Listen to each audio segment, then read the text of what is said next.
Hi, this is Queen from AEvent Support. In this video, I'll be showing you how to create an auto chat to audience timeline action using Obvio. To start, let's log into your AEvent account. Once logged in, let's open your Obvio timeline. Click on timeline from the left-hand side menu, and let's open the Obvio timeline.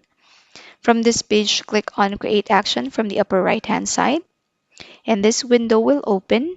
These are the things that we need to set. So we need to set the time when we want the action to be triggered and who will be the targets of this action and what is the action that we will be creating.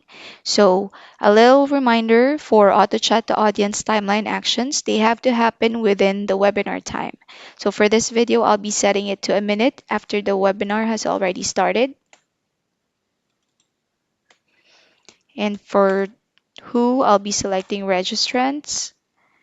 We will be selecting Obvio from here and then select Auto Chat to Audience.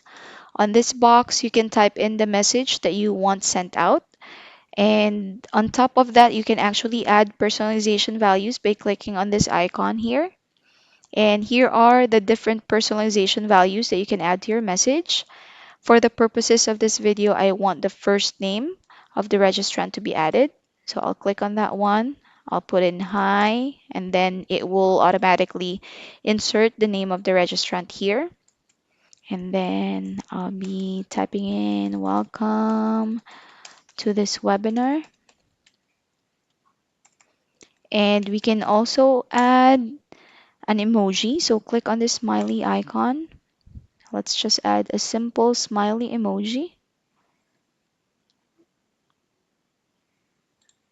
All right, so there you have it. Once you are satisfied with everything, you just have to click on create. As you can see, we have successfully created the timeline action. That would be all for this video. If you have any questions, feel free to contact support. If you like this video, give it a thumbs up, leave us a comment below, and subscribe to our channel so you'll get notified of any of our future uploads. Thank you for watching.